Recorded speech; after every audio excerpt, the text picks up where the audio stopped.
اس طالب علم کے سارے استاد بھائی کہتے ہیں اس نے دستار کرائی، پڑھا پڑھایا کچھ نہیں، پر جو مسئلہ اڑ جاتا تھا نا، وہ جو اڑ جاتا تھا نا، وہ جا کے اس سے پوچھتے تھے تو کتابیں کھولنے کی ضرورت نہیں پڑتی تھی۔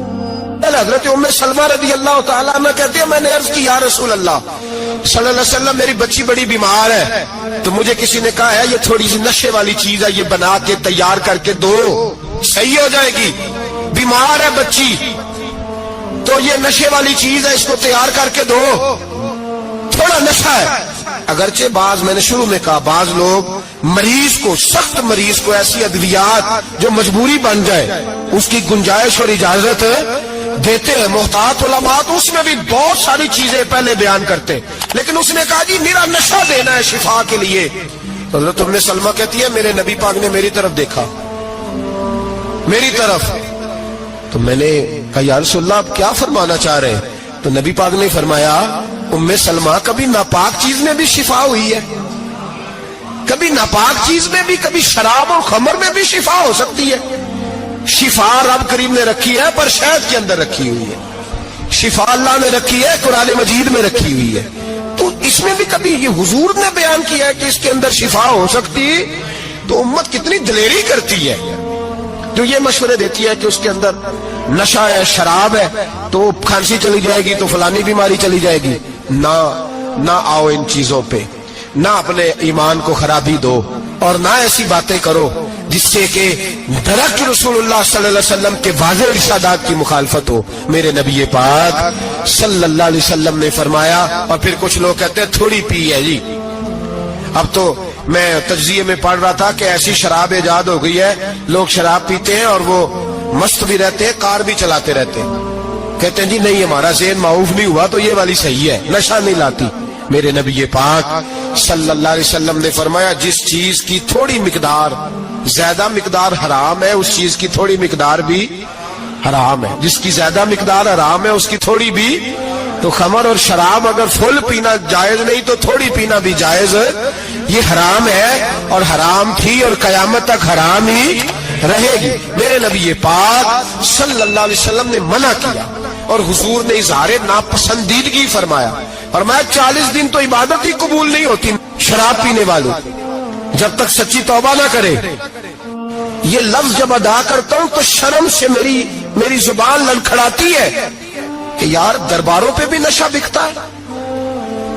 میں یہ بات کر رہا ہوں صوفیاء کا ترجمان، درباروں پہ، مزاروں پہ، اور سجادہ نشینوں تمہیں زمین نگل جائے، آسمان تمہیں لے اڑے، تم پر قہر نازل ہو، تم نے باپ دفن کر کے تو وہاں نشے کا اڈا بنا لیا، ماؤں سے بیٹے چھیننے لگے ہو، عورتوں کے سروں سے کپڑے چھیننے لگے ہو، سہاگ مارنے لگے ہو، بیٹیاں اور بیٹے یتیم کرنے لگے ہو، نشہ بیچتے ہو درباروں اور مزاروں پہ، یہ تماشا لگ گیا۔ کیسے کروں یہ بات، پر کرنی پڑ رہی ہے، مجبوری ہے، یہ مضمون مکمل نہیں ہو سکتا۔ بند کر دیں وہ دربار، ہمیں نہیں چاہیے جن درباروں پہ نشہ بکتا ہے۔ میں ذمہ داری سے کہہ رہا ہوں، بات ریکارڈ ہو رہی ہے۔ جوتے کی نوک پہ وہ سجادہ نشین جو امت کو ڈرگز دیتا ہے،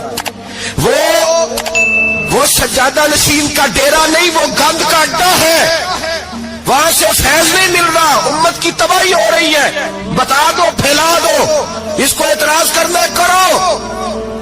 میرے رسول پاک سید عالم صلی اللہ تعالی علیہ وسلم کا دین ضروری ہے، کسی پیر کی سجادگی ضروری، بولیے سجادگی ضروری، بڑی ذمہ داری سے کہہ رہا ہوں اور نمائندگی کر رہا ہوں اپنی جماعت کی۔ نہ ہمارے بزرگوں نے کل اس کی حمایت کی تھی، نہ آج کرتے ہیں، نہ قیامت تک کریں گے۔ بند کر دیں وہ دربار اور مزار۔ بزرگ دنیا میں یہ کام کرنے آئے تھے اور ہماری سوچ اتنی گر گئی ہے، اتنے ہم کمزور ہو گئے۔ کہتے ہیں جب اس کو چڑھ جاتی ہے تو پھر بڑی معرفت کی باتیں سناتا ہے۔ تجھے شرم نہیں آئی یہ لفظ کہتے ہوئے؟ اب نشئی تجھے معرفت سکھائے گا؟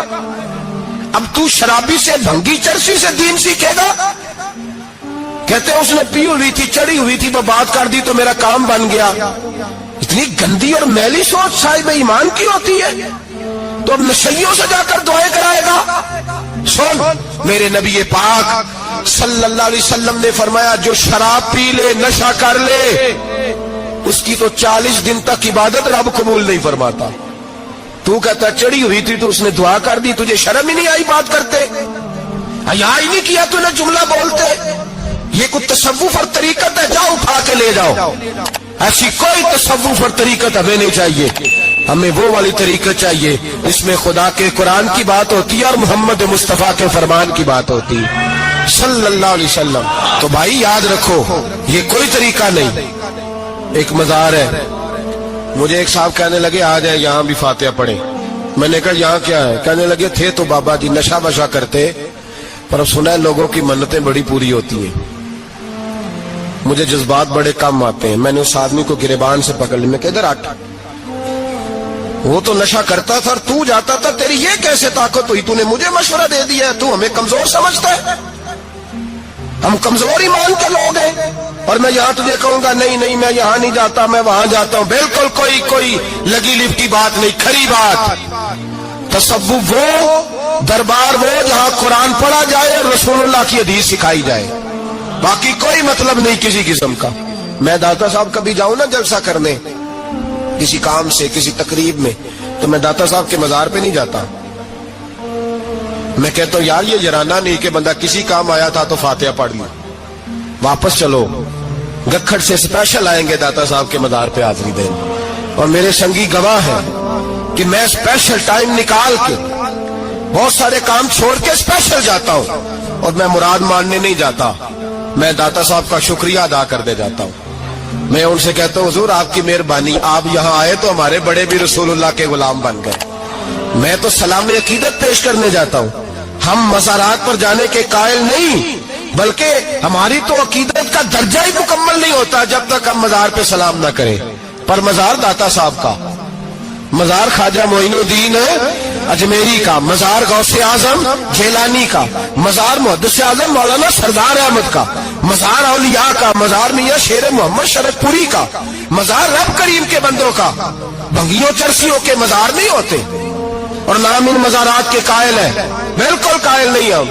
میں تھوڑے دن پہلے لاہور گیا تھا تو میں کار میں میاں صاحب میاں شیر محمد شرف پوری کا ذکر کر رہا تھا. میں اپنے دوستوں سے کہہ رہا تھا یار بہت بڑا بابا ہوا ہے. تو مجھے کہنے لگی کرامت کیا ہے؟ میں نے کرامت یہ ہے کہ ساری زندگی سنت کا درس دیا ہے.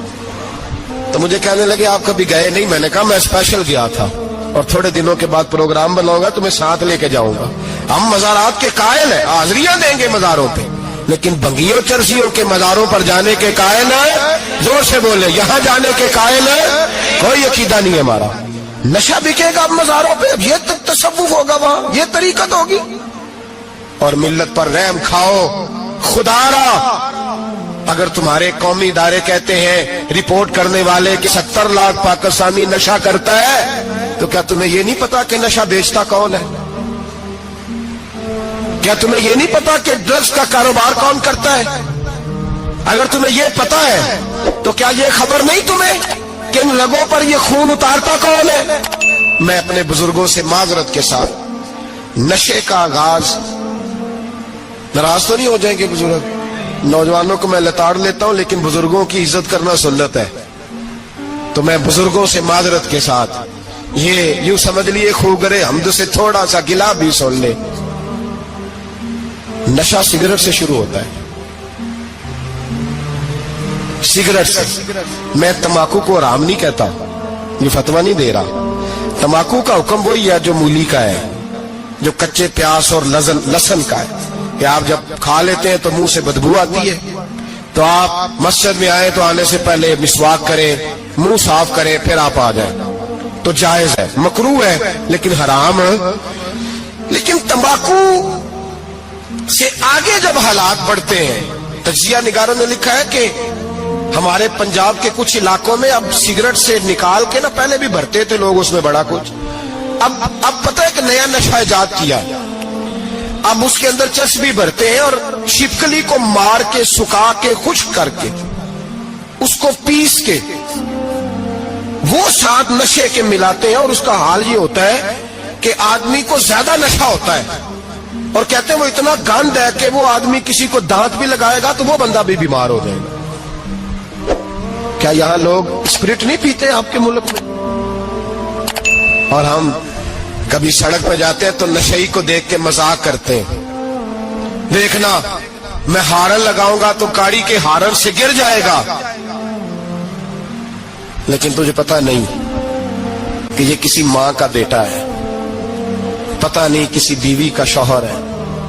ایک ہمارے دوست ہیں، بزرگ ہیں، ان کا داماد فوت ہو گیا، نشہ کرتا تھا، تو میں تعزیت کرنے ان کے گھر پہنچا تو کھڑے ہو گئے ہاتھ باندھ کے، کہنے لگے حضرت صاحب باقی ساریاں گلاں چھڑ دیو، صرف نشے تے تقریر کریا کرو۔ وہ جب جیتا تھا تو تب بھی اس کے بچے یتیم ہی تھے، یتیم ہی تھے۔ میری بیٹی جب میرے گھر آتی تھی اور میں اپنے پوتوں کے اترے کپڑے اسے پہننے کو دیتا تھا تو میرا کلیجہ پھٹتا تھا، اور میری بیٹی اس کی زندگی میں بھی بیوہ کی زندگی گزار رہی تھی، وہ میری بہوؤں کے اترے ہوئے کپڑے پہنتی تھی، کوئی دعا کرو، کوئی جلسے کرو، یہ لت ختم ہو جائے۔ اور کہنے لگا اب میرے وہ چلا تو گیا ہے، دادا دادی اس کے پہلے کوئی نہیں، چچا ہے کوئی نہیں، جب تک تو میں زندہ ہوں ان نواسوں کو کوئی روٹی کا لقمہ، کوئی کپڑا مل جائے گا، لیکن سوچتا ہوں میں بوڑھا ہوں، مر گیا تو ان کو کوئی پوچھے گا بھی نہیں، کون ان کی خبر۔ اتنا ظلم اس قوم سے، اتنی زیادتی، اور آرام سے لکھ کر لوگ گزر گئے کہ یہ 70 لاکھ ہے، ان کا درد تو سمجھو، تکلیف تو سمجھو۔ 7 فٹ کا سونا جوان اور نشے کا عادی ہے تو کسی نالی میں پڑا ہوا ہے۔ اور میں نے کہا اس قوم کے ساتھ اس سے بڑا بھیانک مذاق کیا ہوگا۔ کوئی دانشور تھا بڑا ظالم، اس ظالم سے کوئی مشورہ لینے آیا، اس نے آ کے کہا تو بڑا ظالم ہے، بڑے کڑوے مشورے دیتا ہے، میرا ایک دشمن ہے، میں اس سے بدلہ لینا چاہتا ہوں، میرا دل کرتا ہے اس کا بچہ قتل کر دوں تاکہ وہ تڑپے۔ تو ظالم نے کہا اسے قتل نہ کر، وہ تو اس کا باپ 2-4 مہینے رو کے چپ کر جائے گا، پھر میں سخت سزا دینا چاہتا ہوں، مشورہ دے۔ تو اس نے کہا اس کے بچے کو نشے پہ لگا دے، جس کا بچہ نشہ کرے گا وہ باپ روز مرے گا، روز جیے گا، وہ ماں روز مرے جیے گی، نشے پہ لگا دے۔ اس قوم کے ساتھ سب سے بڑا ظلم یہ ہوا کہ ملت کا جوان نشے پہ لگ گیا، ڈرگز پہ لگ گیا، اتنے تباہ حالات ہوئے کہ جوان چڑھتی جوانیاں۔ اماں نے کتاب دے کے بھیجا تھا اور کالج سے واپس آئے تو نشے کے ٹیکے ہاتھوں میں پکڑے ہوئے، ٹیکے۔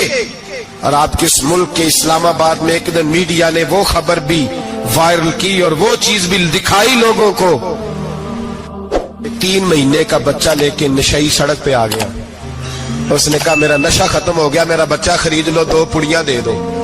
تو وہاں بیبیاں جو سن رہی تھی وہ بھی چیخے مار کے رو رہی تھی۔ یہ ظلم کیا اس قوم کے ساتھ، اور کرپشن کی لعنت نے اجازت دی سپلائی کرنے والوں کو کہ گلی گلی بھیجے، گلی گلی۔ انہوں نے کچھ تھوڑا ظلم نہیں کیا ان حکمرانوں نے، اور ہماری اپوزیشن اس کو نہ صرف اتنا پتا ہے کہ یہ جائیں اور ہم آئیں، اس سے زیادہ کوئی غرض نہیں۔ بھائی کرپشن کے خلاف نکلو، اور تم نشے کے خلاف کس دن نکلو گے؟ جوئے کے خلاف کس دن؟ قوم تو مر رہی ہے نشے سے، اس کے خلاف میدان میں کب آؤ گے؟ صرف اتنا ہے کہ یہ جائیں اور ہماری باری آئے، اس سے زیادہ کچھ نہیں۔ جتنے مجرم وہ ہے اتنے ہی تم بنتے جا۔ سویرے سویرے نا میری والدہ، آپ کو پتہ ہے دیہاتوں میں سامنے بھینسیں رکھی ہوتی تھی، تو اماں جی یعنی وہ سویرے اٹھ کے دودھ رڑک کے اور پھر وہ جب مصلی بچھاتی تھی تب میں سمجھتا تھا کہ یہ تکلفات ہیں، چونکہ جب بندہ پڑھ دیتا ہے نا پھر اسے گنجائشوں کا بھی پتہ چل جاتا ہے۔ میں سمجھتا تھا یہ تکلفات ہیں کہ وہ پہلے کپڑا بچھاتی، مصلی بچھاتی، پھر پیالے میں پانی لا کے پاس رکھتی، پھر وہ جناب اس پہ پڑھنا شروع کرتی، پھر وہ ریل، اور پھر ریل کے یہ جو حافظ ہوتے ہیں نا ہمارے، یہ پھر زیادہ نہیں چومتے قرآن پاک کو، ان کے پاس ہوتا ہے نا ہر وقت، لیکن وہ پرانے بندے وہ شنیل کا غلاف، پھر اسے کھولنا، پھر اسے چومنا، پھر سینے سے لگانا، یہ ساری چیزیں ان کے پیش نظر رہتی۔ اماں جی نا وہ نماز پڑھ کے قرآن پاک کے کوئی 2-1 رکوع پڑھ کے پھر آواز دیتی، وہ تسی اجے بھی ستے ہو، میں دودھ بھی رڑک لیا، نماز بھی پڑھ لی، سبق بھی پڑھ لیا، اٹھ جاؤ نا، اب تو ٹائم تھوڑا رہ گیا نماز کا۔ یہ آپ یقین کریں، میرے سے بزرگ ناراض نہ ہو جائیں، لیکن بچوں کو نماز کی تقریر نہ سناؤ کہ پتر نماز پڑھنی چاہیے، نہ تقریر نہ سناؤ. تقریریں باہر چلتی ہیں, گھر میں نہیں چلتی. گھر میں عمل چلتا ہے. بچوں کے سامنے نماز پڑھو, بچوں کے سامنے قرآن پاک پڑھو. اپنی اولاد کو عادی کرو کتاب و سنت کا. سارا دن گپیں, سارا دن باتیں, گھر میں بھی تبصرے, ٹیلی فون پہ گپ شپ. اس نے تو نفسیاتی کمزوری پیدا کر دی ہے قوم. اپنے گھر کے اندر چلن پیدا کریں قرآن پاک, قرآن پاک سے پیار ہو. وہ ایک دفعہ نا یہ ضلع شیخوپورہ کے کسی گاؤں میں ایک آڑتی تھا, یہ منڈی میں آڑت, کو پرانی بات ہے پاکستان بننے سے پہلے کی. وہ سادہ سا بندہ تھا, داڑھی رکھی تھی, 5 وقت نماز پڑھتا تھا. تو فوت ہو گیا, آڑت کرتا تھا تو اس کی قبر سے خوشبو آنے لگ گئی. تے کدی کسی پیر دی قبر چوندی تو پھر کوئی منڈیاں نے بٹت کرنی سی پیراں دیاں نے, پھر تو کمال ہو جانا تھا. اللہ خیر فرمائے, الا ماشاءاللہ. پھر کوئی کہانی, کوئی کرامت ادھر ادھر سے جوڑ جاڑ کے بھی لوگ بنا لیتے. لیکن وہ سادہ آدمی تھا, قبر سے خوشبو آنے لگ گئی, شور پڑ گیا, لوگ جمع ہو گئے. بندے نا آہستہ آہستہ وہ عدت ختم ہوئی تو اس کی خاتون سے کہنے لگے کہ مثلا انگوٹھا چھاپ بندہ تھا, سائن بھی نہیں کرنے آتے, قبر سے خوشبو, آخر کوئی تو عمل ہوگا. کہنے لگی اسے نا قرآن پاک سے بڑا پیار تھا, پڑھا ہوا نہیں تھا, تو ہر روز وضو کر کے نا دن میں 2 وقت قرآن پاک کھولتا اور پھر اس پہ لائنوں پہ انگلیاں رکھ رکھ کے چلاتا, رو کے کہتا مالکا غلطی ہو گئی ہے, میں نے پڑھنا چاہیے سی. اللہ تو جو بھی آکھے ہے سچی آکھے ہے, تیرا کلام بڑا سچا ہے, مالک تو بڑا کریم ہے, تو میرے واسطے خیر دیاں گلاں کی. کہتے وہ قرآن پاک سے بڑا پیار کرتا تھا, بیماری, تندرستی, سفر, حضر, قرآن سے بڑا پیار کیا. لوگ سمجھ گئے یہی تو وجہ ہے کہ قبر کی مٹی سے بھی خوشبو آ رہی ہے. اچھا, میں بعض جگہوں پہ مجھے زندگی میں ایسے بھی تجربات ہوئے کہ یار یہ اللہ کی کتاب ہے. میں جہاز میں بیٹھا تھا تو موبائل پہ میں نے قرآن شریف کھول لیا. میں نے کہا چلو اتنی دیر کی فلائٹ ہے, کچھ پڑھتے ہیں. تو ایک میرے دل میں بدگمانی آئی. کبھی کبھی پگڑی ڈالی والا بندہ میری طرح, اللہ معاف کرے, سمجھ لیتا ہے نا نیک بھی میں ہی ہوں, یہ بھی کبھی کبھی بدگمانی آ جاتی. میں وہ تلاوت کر رہا تھا تو میرے دل میں خیال آیا یار دیکھو سارے لوگ کانوں میں ٹوٹیاں لگائی ہیں, گپیں لگا رہے ہیں, قرآن پاک پڑھ لینا چاہیے تھا. تو ایک نوجوان, اس نے نا بال پیچھے یہاں ربڑ ڈالی ہوئی عورتوں کی طرح, پینٹ شرٹ بڑی ڈاڑھی, اور بڑا جدید فیشن کا اس کا سٹائل. تو میرے ساتھ جو سیٹیں تھیں ان پہ وہ بیٹھ گیا, اور پھر اس نے فائلوں کے اندر سے سورت یاسین نکال لی. اور جب اس کو میں نے تلاوت کرتے دیکھا نا تو میں نے دل میں معافی بھی مانگی اللہ سے. اور میرے دل میں یہ بھی خیال آیا کہ یہ اللہ کا قرآن ہے, مولوی, وہ قاری صاحب, حافظ صاحب, وہ فلان صاحب, اپنے جیسے لوگوں سے, نیک لوگوں کی بات نہیں کر رہا. وہ تو نہ پڑھے تو کیا سمجھتا ہے, کوئی پڑھتا ہی نہیں. یہ تو اللہ کا قرآن ہے, یہ پڑھا جاتا تھا, پڑھا جاتا ہے, اور قیامت کے بعد بھی پڑھا جاتا رہے گا. پتہ نہیں اللہ نے, یعنی اگر میں اور آپ نہیں پڑھیں گے تو یہ محتاج نہیں. کس سے رب پڑھوا رہا ہے, کون پڑھ رہا ہے, کس طرح لوگ پڑھ رہے ہیں. تو قرآن پاک سے محبت کریں. آج زور کے بعد پڑھ لیں گے کوئی 2 4 آیتیں. چلو میں کدوں آکھے ہاتھ کھڑے کرو, یہ قسم چکو تسی نیت بھی نہیں پہ کر دے, تھوڑا سا پڑھ لیں گے انشاءاللہ تعالی. اچھا 2-3 دن میرے کہنے پہ پڑھیں آپ, 2-3 دن, صرف لمبا نہیں. میرا یہ تجربہ ہے, جو بندہ صبح صرف 2 دن الارم سے اٹھے نا نماز کے لیے فجر میں, تیسرے دن خود بخود آنکھ کھل جاتی. حضرت مالک بن دینار فرماتے میں نے 60 حج کیے. ایک حج کے موقع پر میں نے بڑا رش دیکھا, لاکھوں کا اجتماع ہوا. میری باتوں کی سمجھ تو آ رہی ہے نا آپ دوستوں, جو نہیں بول رہے انہیں بھی آ رہی ہے نا, اللہ جزا دے. کہتے لاکھوں کا مجمع تھا. تو میرے دل میں خیال آیا, میں نے کہا اے اللہ, اتنے لوگ آئے ہیں, ان کا حج قبول بھی ہوا کہ نہیں. فرماتے میں سوچ رہا تھا تو رات کو نا خواب میں نے کسی کہنے والے کو کہتے ہوئے سنا کہ سب کا قبول ہو گیا ہے. بلخ کا رہنے والا محمد بن ہارون بلخی ہے, اس کا حج قبول نہیں ہوا.